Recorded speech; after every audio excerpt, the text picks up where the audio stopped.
Bienvenidos a Voces de Impacto. Y atención porque el presidente Daniel Noboa, a través de decretos redactados al apuro como si fueran memes legales, intentó pasar leyes que estaban mal escritas. Y cuando la Corte Constitucional osó ponerles un alto, los ministros salieron en rueda de prensa, flanqueados por militares como en las dictaduras. El show oficialmente comenzó. Zaida Rovira, ministra de Inclusión, esta vez con indignación, y Niels Olsen, reclamaban explicaciones. ¿Qué clase de país permite que la Corte Constitucional cuestione el poder?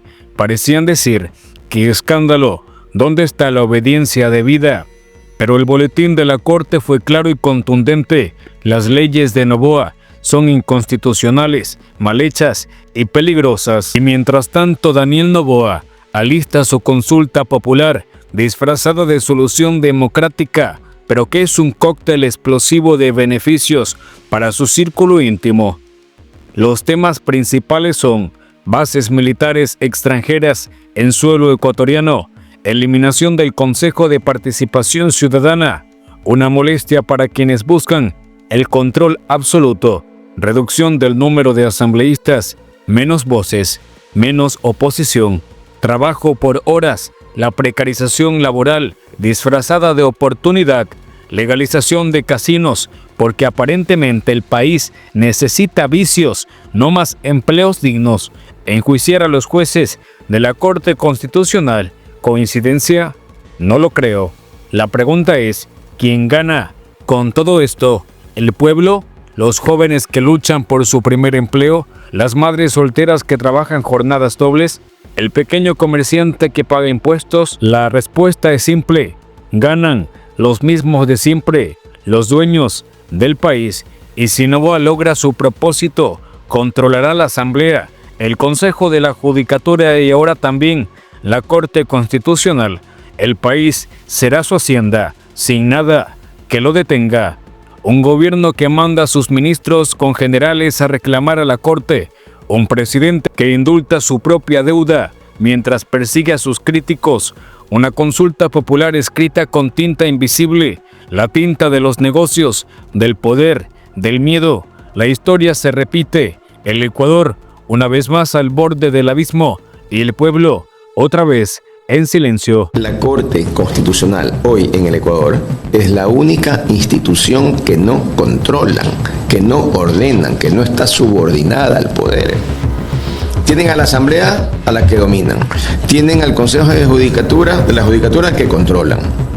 Tienen una fiscalía en que hasta hace poco la nombraban embajadora a la fiscal general. Así es. Fiscalía a su disposición. ¿Cómo no está a su disposición que semejante escándalo progén? Y ninguno de los ministros responsables está en nada, solamente no pasa nada. Por abajo, ¿no? Ecuatorianos, este gobierno ha hecho lo que tenía que hacer, lo que tenía que hacer.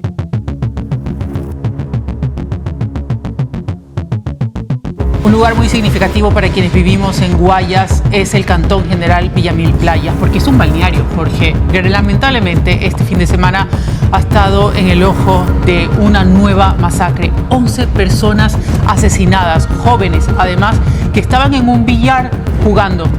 Sí. Ecuatorianos, este gobierno ha hecho lo que tenía que hacer.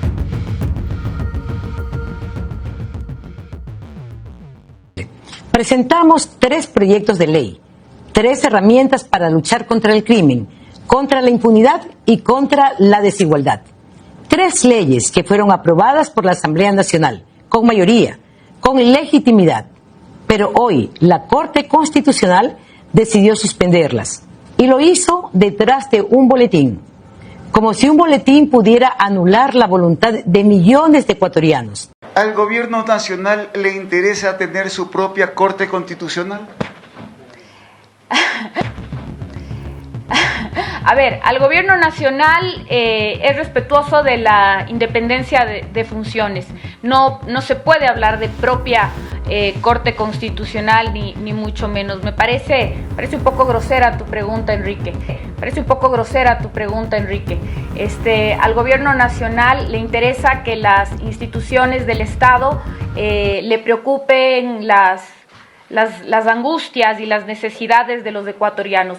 Eso le interesa al gobierno nacional. Porque la semana pasada se levantó una serie de comentarios respecto a que incluso la Corte Constitucional debía de ser parte de la Corte Nacional de Justicia.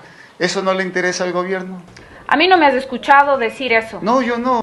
A mí no me has escuchado decir eso. No, yo no, le escuché a usted, pero a nivel de periodistas que hacen noticia, que hacen información, ellos decían, ¿no?, que en vista de que están en riesgo las 3 leyes económicas urgentes que envió el presidente de la República, es mejor que pase la Corte Constitucional a ser una sala de la Corte Nacional. ¿Le interesa eso al Ejecutivo? A ver, lo que le interesa al gobierno nacional, lo que nos interesa a nosotros es que la Corte Constitucional responda ante las necesidades de los ecuatorianos.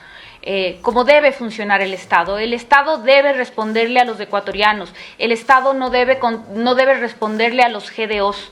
El Estado no debe funcionar ante las exigencias, ante las presiones de los grupos de delincuencia organizada. El Estado debe responderle a las necesidades de los ecuatorianos y de las ecuatorianas. Así debe funcionar el Estado, con funciones que estén alineadas con las preocupaciones de la gente. Un Estado eficiente, que es lo que venimos diciendo hace mucho tiempo. Ecuatorianos, este gobierno ha hecho lo que tenía que hacer. Presentamos 3 proyectos de ley, 3 herramientas para luchar contra el crimen, contra la impunidad y contra la desigualdad. 3 leyes que fueron aprobadas por la Asamblea Nacional, con mayoría, con legitimidad. Pero hoy la Corte Constitucional decidió suspenderlas y lo hizo detrás de un boletín, como si un boletín pudiera anular la voluntad de millones de ecuatorianos. Un boletín que no mira a la cara a los policías, a los militares, a las víctimas, ni a los ciudadanos que hoy siguen esperando por seguridad y justicia. Admitir a trámite y suspender provisionalmente no es un acto neutro, es dejar sin efecto las leyes, es dejarnos sin defensa. Y mientras ellos deliberan en sus despachos, ¿quién va a darles respuesta a los que están jugándose la vida en las calles? Este gobierno sí da la cara. Aquí estamos frente a todo el Ecuador para dejar bien en claro que no vamos a parar hasta que la policía y las Fuerzas Armadas puedan cumplir su deber sin tener las manos atadas, hasta que este país recupere la seguridad, la integridad y la justicia que merece. Con esta decisión, la Corte Constitucional arrebató a los ecuatorianos el respaldo que tanto habían esperado. La Asamblea Nacional actuó con claridad, con mayoría y con suma responsabilidad. Aprobamos 3 leyes que el país reclamaba con urgencia. Eso ya ocurrió. Lo hicimos. Cumplimos. Y lo hicimos por mandato del pueblo. A la ciudadanía que nos ve, les corresponde saber quién responde por esta suspensión. ¿Quién se hace cargo de haber dejado sin efecto herramientas legales que ya eran ley de la República? Lo digo como presidente de la Asamblea Nacional. Quien toma una decisión de este calibre tiene la obligación democrática y ética de explicarla. Un boletín no es suficiente, porque en este momento no hay puntos intermedios. O se está del lado de quienes defienden a nuestro país o del lado de quienes les quitan las herramientas para dárselas a los criminales, los enemigos del pueblo. La Corte Constitucional le debe una explicación al país, una explicación con cara, con fundamentos. Debe explicarles a las fuerzas del orden que hoy salen sin el respaldo legal que aprobó la Asamblea Nacional y a los ciudadanos que ya no quieren más excusas. Sabemos que estamos en un proceso, uno que no es fácil, pero estamos dispuestos a enfrentarlo con toda la determinación que nos caracteriza.